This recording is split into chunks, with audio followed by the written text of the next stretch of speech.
Hai semuanya, kami dari kelompok 1 kelas 11 ingin menjelaskan atau mempresentasikan mengenai perencanaan usaha pembenihan ikan konsumsi.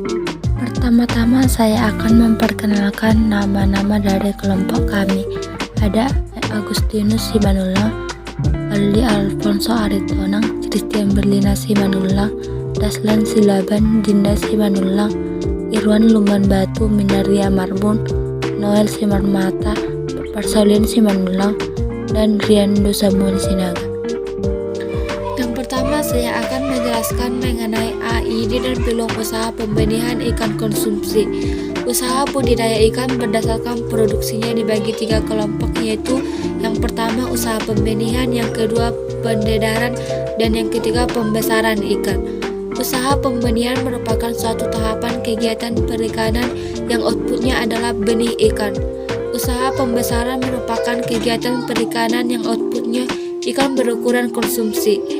Usaha pendedaran merupakan kegiatan yang outputnya adalah benih ikan tetapi ukurannya lebih besar dari pembenihan. Komoditas usaha bergantung pada permintaan pasar, teknis operasional, dan implementasinya. B. Sumber daya yang dibutuhkan dalam pembenihan ikan konsumsi. 1. Man atau manusia. Sumber daya manusia adalah faktor daya yang berasal dari manusia. Manusia adalah faktor yang paling penting. 2. Money atau uang. Uang adalah faktor yang dibutuhkan dalam proses produksi sebuah usaha. 3. Material atau bahan. Material adalah bahan yang dibutuhkan dalam proses produksi sebuah usaha. 4. Mesin adalah salah satu sarana yang sangat diperlukan dalam sebuah proses produksi. Mesin dapat menghemat biaya. 5. Metode atau cara kerja. Metode adalah penetapan kerja atau tips-tips untuk tercapainya tujuan dalam sebuah proses produksi. 6. Market atau pasar. Pemasaran merupakan hal yang sangat penting dalam menunjang kelancaran usaha. 7. Information atau informasi. Informasi sangat dibutuhkan agar usaha menjadi lancar dan berkelanjutan. Proses produksi tidak akan berkembang dengan baik jika tidak memiliki informasi. Perencanaan usaha pembenihan ikan konsumsi. A. Nama perusahaan. Pemilihan nama usaha harus dipikir karena berdampak jangka panjang. B. Lokasi. Lokasi dibagi atas lokasi perusahaan, lokasi pertokohan, dan lokasi pabrik atau industri. Saya akan menjelaskan komoditi yang diusahakan. 1. Membanjirnya permintaan masyarakat terhadap jenis-jenis hasil usaha tertentu.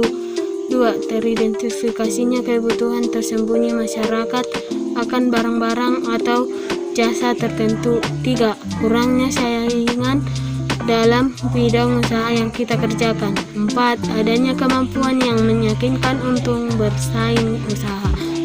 Perencanaan usaha pembenihan ikan konsumsi. D. Konsumsi yang dituju. Prospek konsumen ini didasarkan atas bentuk usaha dan jenis usahanya.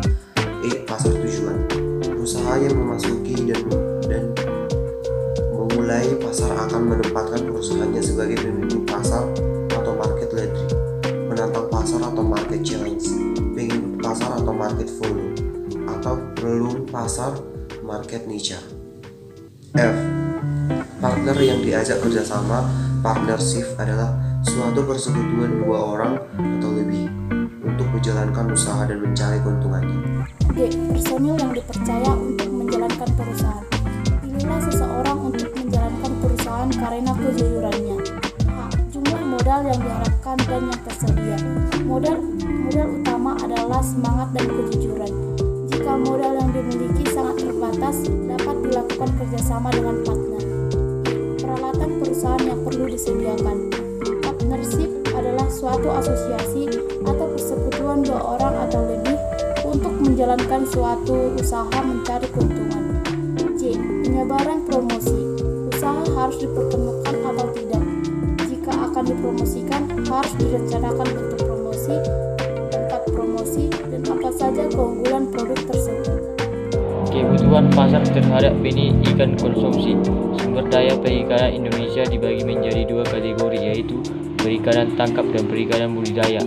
tingkat konsumsi ikan penduduk Indonesia pada tahun 2001 sebesar 9,96 kg per kapita atau per tahun, meningkatnya menjadi 17,01 kg per kapita atau per tahun pada tahun 2005. Berdasarkan data dari Kementerian Kelautan dan Perikanan, tingkat konsumsi ikan pada tahun 2010 sampai 2012 naik hingga 5,44%.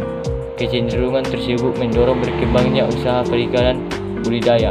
Hal tersebut membuktikan kebutuhan benih ikan yang semakin meningkat. Sekian presentasi dari kami. Terima kasih.